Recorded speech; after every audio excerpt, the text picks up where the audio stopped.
అంటే ఒక బీసీ నేత అయినా బీసీ నేతగా ఎదుగుతూ ఉన్నాడు. ఎదుగుతున్న క్రమంలో బీసీల నుండే ఇట్లా తప్పుడు ఆరోపణలు చేస్తూ ఉన్నారు, ఆయన ఎదగనీయకుండా చేస్తూ ఉన్నారు అనేది ఒక వాదన ఉంది. ఆ వాదన ఎవడైతే తీసుకొస్తాడో వాడిని ఆఫీస్కి వచ్చి కూర్చొని ఆ వాదన కరెక్టే అని పోయేటప్పుడు అనుమానండి. ఓకే, నేను ఛాలెంజ్ చేస్తున్నా, ఓపెన్ ఛాలెంజ్. రావచ్చా మీ ఆఫీస్కి అనుమానం ఉన్నారు? అరే ఆరామ్సే రండి, ఆరామ్సే రండి. మంత్రి లెక్క వీడు మనోడంటే లోపలికి, బయటోడంటే బయట కాదు. చక్రధర్కి కులమత భేదాలు లేవు, ఎవరైనా రావచ్చు. మీరు రండి, మీ మంత్రి గొప్పతనం ఏందో చూపిస్తా. ఆయన ఏమేం చేస్తుండో మీకు తెలియదా? ఎన్నుకున్న గన్మెన్లకు తెలియదా? పిఏలకు, పిఆర్ఓలకు తెలియదా? పార్టీ శ్రేణులకు తెలియదా? ఇవాళ సంపత్ చనిపోతే చక్రధర్ ఎట్లొచ్చిండని అడిగి మీరు రాకపోవడం మీ సిగ్గుమాలితనం. నిజంగా మీరు వస్తే మేము వచ్చే అవసరం ఉండదు కదా. ఆడొకడు అంటాడు వచ్చి నువ్వు ఏమి ఇచ్చినావు, ఏం చేసినావు అంటే, మరి మీ మంత్రి రాజీనామా చేసి పీకుమా, నేనే వచ్చి నేనే చేస్తా. ఉన్నాడు కదా ఆయన, ఉన్నాక నేను ఎందుకు చేయాలి?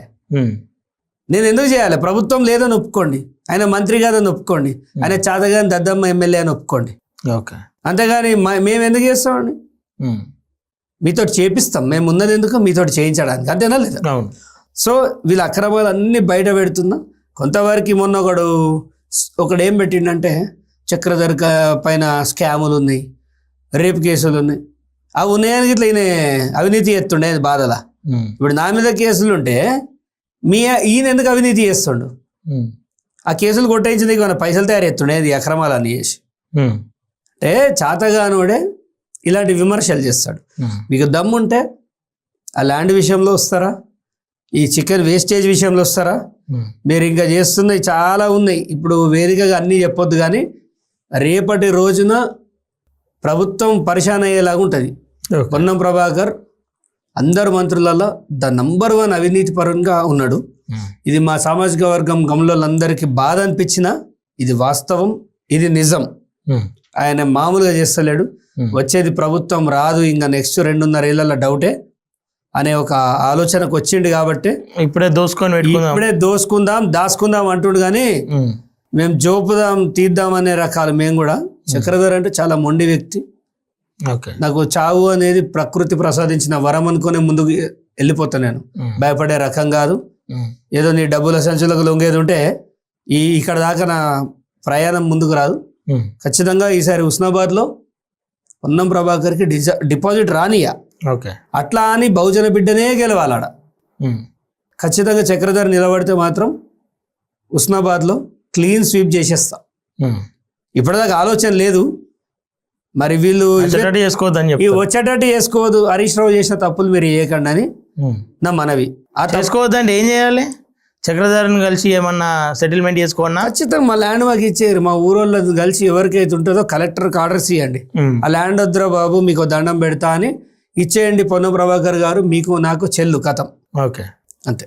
ల్యాండ్ ఒకటేనా? ల్యాండ్ ఇచ్చేయాలి అంతే, చాలు. ల్యాండ్ ఇచ్చి నా ఊరికి వచ్చి ఒక వస్తువు తీసుకొని పోతా అంటే వాళ్ళకి నిద్ర పట్టని అని. నా ఊర్లో మట్టి తీసుకుపోతా అంటే నేను అని బతకని ఎవరన్నా కానీ. నా ఊరు నా ప్రాణం, దానికోసం ఎంత దూరమైనా పోతాం. గతంలో మైనంపల్లి హనుమంతరావుకు మీకు మధ్యలో చిన్న ఘర్షణ జరిగింది, పెద్ద ఎత్తున దాని మీద చర్చలు కూడా జరిగినాయి, మధ్యలో కామ్ అయిపోయింది. ప్రస్తుతం మన కేటీఆర్ వర్సెస్ మైనంపల్లి నడుస్తూ ఉంది. ఈ అంశంలో ఎవరి వైపు ఉండబోతా ఉన్నారు? ఇప్పుడు దొరలు కొట్లాడుకుంటారు. వాళ్ళంతా ఒక పార్టీలో పనిచేసి వచ్చిన వాళ్ళే. వాళ్ళకి ఏం డిఫరెన్సెస్ ఉన్నాయో వాళ్ళు కొట్లాడుకుంటే నాకు అర్థం కాదు. మా బహుజన్లు ప్రేమ అననంటవా అని వీడు, ప్రేమ అననంటవా అని వాడు. అరే వాళ్ళు నీ అమ్మని తిట్టుకుంటలేరు, మనము అమ్మని అక్కని తిట్టుకుంటున్నారు. అంటే ఇక్కడ రాజకీయం చూడండి. వీళ్ళిద్దరు పంచాయతీ అయితే రాష్ట్రంలో ఉన్న బహుజనులు ఎందుకు బజార్ గాని లెక్క తిట్టుకుంటున్నారు? ఒక బజార్ వాళ్ళు కూడా తిట్టుకోరు, అంత గలీజ్గా తిట్టుకుంటున్నారు. ఎంత థర్డ్ క్లాస్ వాళ్ళు కూడా తిట్టుకోరు, అంత దారుణంగా తిట్టుకుంటున్నారు. మహిళలు అయితే ఇక చెప్పొద్దండి, అవి మాటలు కాదు. మరి రాష్ట్ర డీజీపీ ఏం చేస్తుండు? ఇట్లా అంటే డీజీపీ గారు కోపం వస్తుందేమో. ఇది నేను అంటలేను, ఆనంద్ గారు, ప్రజలు అంటున్నారు. సోషల్ మీడియాలో చిన్న చిన్న పిల్లలు చూస్తుంటారు, సంసారాలు ఉంటాయి, ఫ్యామిలీ ఉంటుంది. మంగళి విషయంలో ఒక మాట మాట్లాడితేనే ఒక తీసుకొచ్చి బాగా కొట్టిరు కదా. మరి మైనంపల్లి గారు, కేటీఆర్ గారు, హరీష్ రావు గారు వీరు వేసిన పెంటలో బహుజనులంతా కలిసి రాష్ట్రాన్ని ఒక రకమైన జుబుత్సాకరమైన పరిస్థితికి తీసుకుపోతుంటే వీళ్ళ మీద మీరు కేసులు ఎందుకు పెడతలేరు? ఇరుపక్షాల మీద పెట్టండి కేసులు. ఓకే. ఆ భాష మంచిది కాదు. మైనంపల్లి గారిని వాళ్ళు తిట్టడం మంచిది కాదు, కేటీఆర్ గారిని వీళ్ళు తిట్టడం మంచిది కాదు. దానికి ఒక పద్ధతి ఉంటుంది. ఒక తిట్టాలంటే కూడా ఒక స్థాయి వరకు ఓకే, కానీ దాన్ని మించి వీళ్ళు తిట్టుకుంటున్నారు. బహుజన బిడ్డలు కూడా చాలా జాగ్రత్త ఉండాలి. వీళ్ళ ట్రాప్లో వాడి రేపు వాళ్ళు మళ్ళీ కౌగులించుకుంటారు, ఒకరి కాళ్ళు కూడా మొక్కుకుంటారు. మీరు దయచేసి ఈ ట్రాప్లో పడకండి. మన లక్ష్యం బహుజనవాదం, బహుజన లోకం, రేపు బహుజన రాజ్యం రావాలని మనం తప్పిస్తున్నాం. దానికోసం ఎంతో మంది గొప్ప గొప్ప వాళ్ళు ప్రాణాల త్యాగాలు నేయడ. మీరు అవన్నీ పక్కకు పెట్టుకొని మా అన్న అంటే ఏందో చూస్తాను. మీ అన్నకు నిజంగా 2-3 అన్నలకు దమ్ము ఉంటే ఏడగొట్లాడుకుంటారో చెప్పురో చౌరస్తల గిరిగీసి కూర్చోబెడదాం, గుద్దుకోమని వాళ్ళని. అది వదిలిపెట్టి బహుజనులకి ఎందుకంటే చాటలు తౌడోసి కుక్కలకు వదిలిపెట్టినట్టు అవసరమా? ఈ రాష్ట్రంలో శాంతి భద్రతలు ఉన్నాయా అని సామాన్యునికి ఒక అనుమానం వస్తుంది. ఓకే, అంశంలో అయితే ఎవరి వైపు ఉండరు, మీరు ఎవరి వైపు ఉండవద్దు. చాలా చండాలమైన అంశం అది.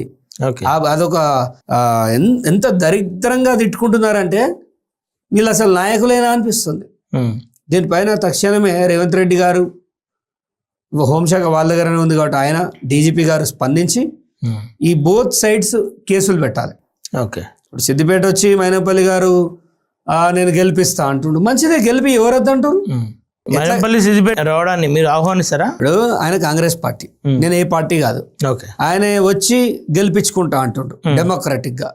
నువ్వు గెలిపించుకో, కానీ సిద్దిపేటకి వచ్చి ఎట్లా గెలిపిస్తావు? ఇప్పుడు కేటీఆర్ని తిట్టినట్టే కదా సిద్దిపేట ప్రజలు అమ్మని అక్కని తిడతా అని బెదిరిస్తారా? అట్లయితే నేను అడ్డొస్తా. మీరు డెమోక్రటిక్ గా దండాలు పెట్టుకుంటూ గౌరవంగా తిరిగి గెలవండి, మున్సిపల్ గెలుచుకోండి, నాకే అభ్యంతరం లేదు.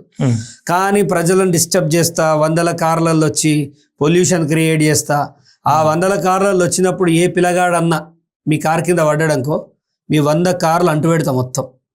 ఎవ్వడు బయటికి కూడా అల్లకెళ్ళి. సో ఒళ్ళు దగ్గర పెట్టుకొని రాజకీయం చేయండి. మీరు రాజకీయం చేయండి. మైనంపల్లి గారికి స్వాగతం. సిద్దిపేటకి రావాలి 2వ టర్మ్, మీరు గెలుచుకోండి. మీరు సిద్దిపేటలో ఎమ్మెల్యేగా నిలబడాలని కూడా కోరుకుంటున్నాను నేను.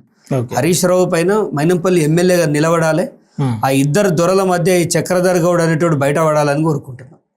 ఒక బీసీ బిడ్డకు పట్టం కడతారేమో అనుకుంటున్నాను. అవసరమైతే కవిత గారిని కూడా రమ్మంటున్నా. 3 దొరల మధ్య చక్రధర్కి పని ఈజీ అవుతుందని కూడా చెప్తాను. అంటే మీరు మీకు సేఫ్ చేయడానికన్నా వాళ్ళు రావాలంటారు. ఖచ్చితంగా వాళ్ళు వస్తేనే కదా. ఒకరి స్వభావం ఏంది, ఇలా కవిత బయటికి వచ్చి ఎవరి గురించి ఏం చెప్తుందో మనకు తెలుసు. ఇలా హరీష్ రావు గారిని నేను ఎప్పుడు కూడా పెద్ద బూతులేం తిట్టాను, ఎందుకంటే పాలసీ ప్రకారం తిడతా. కానీ కవిత గారు ఆయన నిజస్వరూపం అని చెప్తుంది. నేను చెప్తాలే కదా, చక్రధర్ చెప్తే అబద్ధం అవుతుంది. మొన్నటిదాకా మీరు ఒకటే మండీలో అందరు కలిసి తినోలే, మీరు నువ్వు చెప్తే కవిత చెప్తాడే నమ్ముతాడు. సో హరీష్ రావు పైన మేము పాలసీ పరంగానే కొట్లాడతాం, కానీ ఈ రకంగా ప్రజలు అసహించుకునేలాగా వారి కుటుంబాన్ని కానీ వారిని కాదు ఏ నాయకుడిని కానీ ఆ రకమైన భాష మేము వాడదలుచుకోలే. ప్రజలు మెచ్చుకునేది రాజకీయం అంటే ఇలా ఉండాలి అనేలాంటి యొక్క భాషనే మేము వాడతాం. మనం చూడండి, మీరు కానీ నేను కానీ మనం ఏ పోరాటానికి పోయినా మనం పోయేది ప్రజల యొక్క ఎజెండా ప్రకారం పోతాం. అక్కడ మనకు కేసులు అయితే అని తెలుసు, మనకు ఇబ్బందులు అయితే అని తెలుసు. ఎవరికి పట్టిలేని విషయమైనా మనం పట్టించుకొని ఎవరి దగ్గర చేతులు దాపకుండా మనం వెళ్తున్నాం. సో ప్రజలు మన వైపు ఉన్నారు అనేది, ప్రజలు మన వైపు ఉన్నారు కాబట్టి శాటిలైట్ ఛానళ్ళ పరిస్థితి యాడ్స్ వేసుకొని బతకాల్సి వస్తుంది. యూట్యూబ్ ఛానళ్ళ మీద డిపెండ్ అయింది. అలా తెలంగాణ సమాజం యూట్యూబ్ ఛానల్లో అయితే నిజం చెప్తుందనే ఒక కోణానికి వచ్చింది. సో వాటి కోసం పనిచేసే మీరు కానీ నేను కానీ ఎల్లవేళలో ప్రజలకు ఇట్లనే పనిచేయాలనేది నా ఆలోచన.